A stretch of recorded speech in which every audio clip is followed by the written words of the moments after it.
on, it doesn't matter what you do, and people don't even know anything about your life just because somebody, like, say, I don't know, like somebody doesn't like you, they jump on the somebody bandwagon. doesn't like you, and right. it might be their favorite porn star or their favorite actor, Right. actress, whoever it is, and just because they said it, now all of a sudden everyone's jumping on it, and it's just so, to me, that's just so hurtful, and it's so mean. It's so mean, and especially as women. Yes. Okay, here we are as women, and we're supposed to build each other up. Right. We're supposed to be our pipeline. I mean, we're still fighting for equal wages in many careers. You know, there's things that women are still evolving to be equal.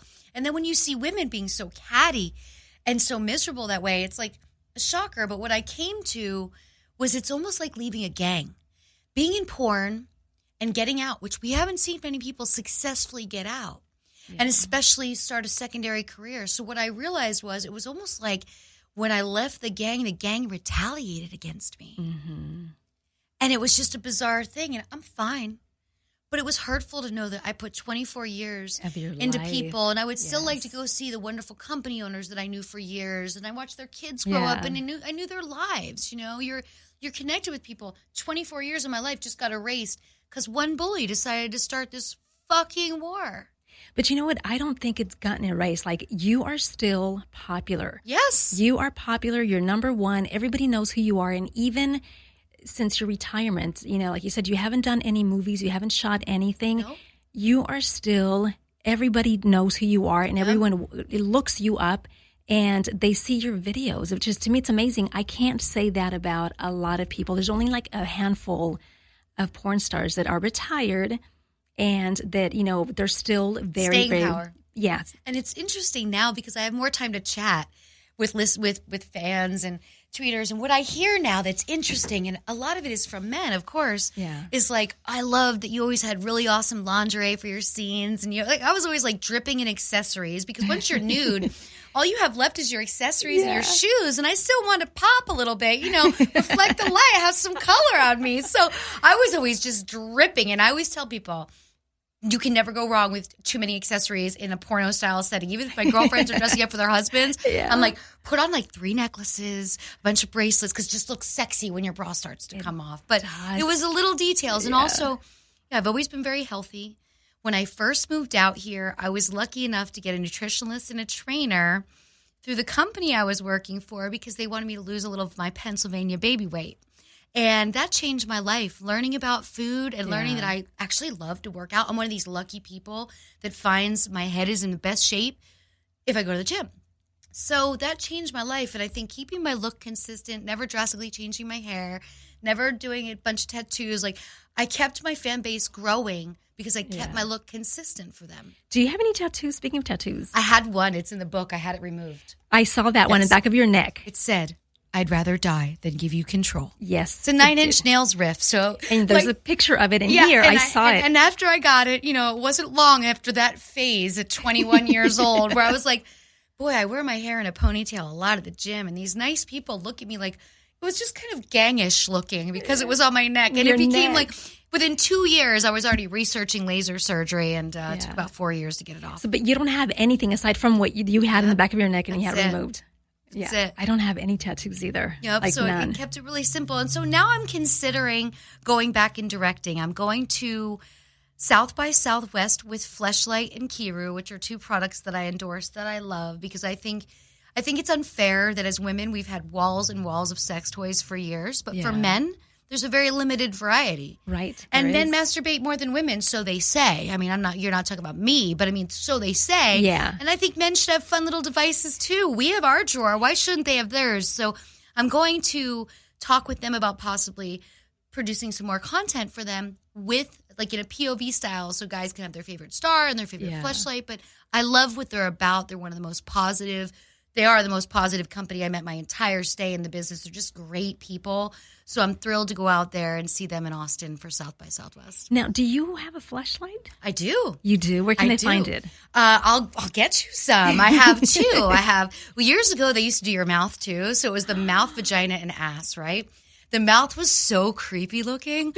So what I used to do when I was having house parties is... Was it your mouth? It's my mouth. Because they mold you. Right. It's exactly you. Okay. So I would leave the mouth in the sleeve on my coffee table with pre-rolled joints because the world knows I'm a pot smoker. Yes. That's it. It's in the book. And I would leave pre-rolled joints in the mouth of my fleshlight on the table. And everyone would want a joint, but they wouldn't want to go near my mouth fleshlight. So they decided to discontinue the mouths because we all agreed that it was just kind of weird looking because it was just your mouth. Yeah. No face. Open, yeah. Right? I'm just like, it just looks like someone cut a part of me off my body. The vagina and the ass, I don't care. Oh, wow. So those can be found. Do you have on your website? Fleshlight.com is where the best place to get a fleshlight. Fleshlight.com. They just had a great campaign yesterday and carrying over to this week for President's Day. How fun. And is there also your famous quote? Your famous quote that, you went on Jay Moore's podcast when asked about being choked on set. You said, I wouldn't tell the guys that work with, there's no need to, to I'm a willing participant. Yes. Don't choke me. Now, let me ask you. We're similar in age, okay? Yes. How do you feel about that style of sex? I mean, it's not for everybody, and I'm not judging anybody who likes it. But what I think is, because I have a lot of young friends, so I have a group of girlfriends that are between 18 and 25 that I kind of play a secondary mother for. Mm-hmm. They have good relationships with their mom, but at the same time, it's like a mentor-sister kind of thing. One of the girls I met when I was still doing Spice Radio, I met her because she was a regular caller. She was 16 at the time, calling me on my Stripper Town show because she worked at a 24-hour Starbucks with a drive-thru, and she would tell me random stories about like drunk people in the drive-thru. And when I was leaving the show, I said, can I have your email address so we can stay in touch? And so we've been great friends for years. But these young women, what they're experiencing right now is when they go to have sex with men, young men their age, they're doing it like they see it in these pornos. And a girl of 21, a guy goes to choke her, she's horrified. Right. But we're conveying this message that that's normal sex. It's not normal. It's a choice. And all sex should start with a conversation.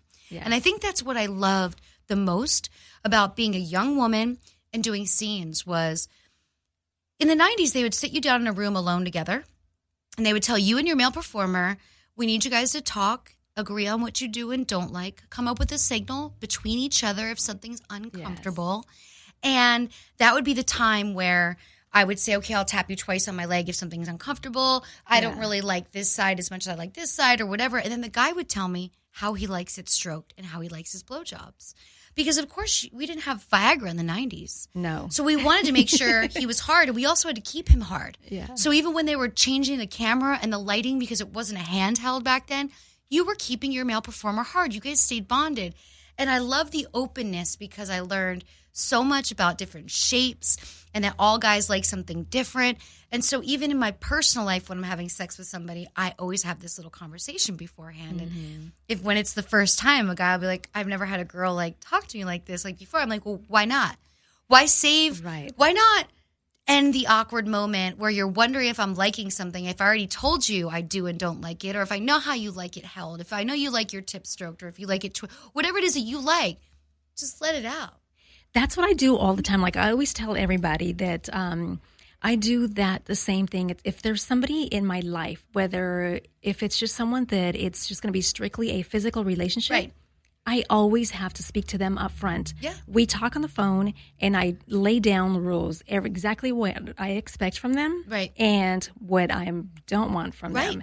And, this is the way they have the choice of whether if they want to do it, right. great. If not, then I'm not even going to go there. Because then now it's officially consensual. Right. Because you've had the conversation. Right. So now I'm like, okay, because like one of the things for me that's very, very important,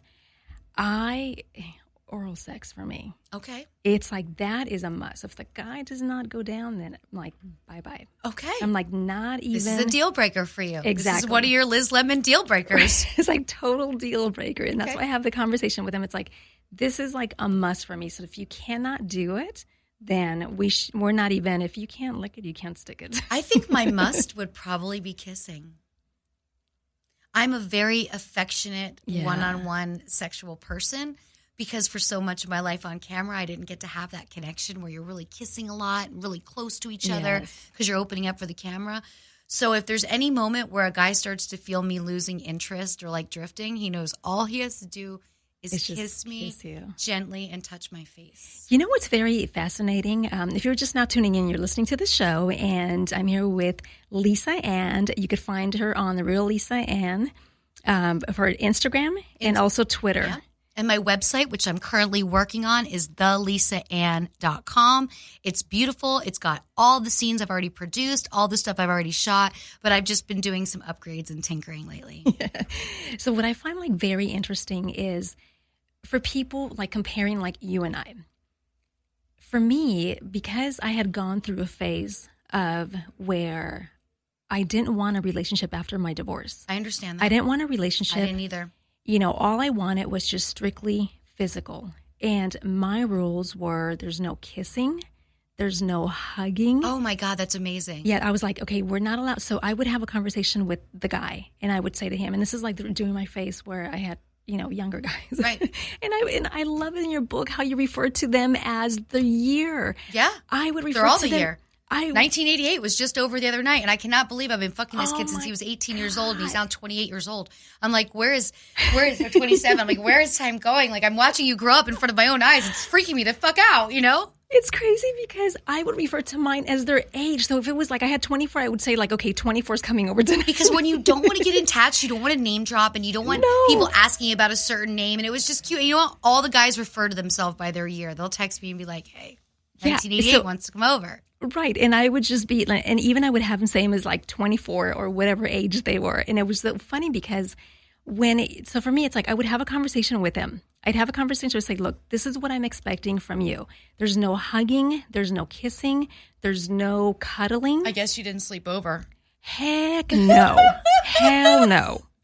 I would come over. I love it. Certain guys I will sleep over with. Yeah, see, so I like a good sleepover because I love morning sex. Oh my God, it's the best. So for me, I will grin and bear the sleepover, which I do enjoy anyway, for the morning sex. But see, that is after they earned it. After they earned it, then I would sleep over. But in the beginning, it was like, I'm not spending the night, so I'm just going to come over and I'm going to just, get what I need and I'm off. I'm done.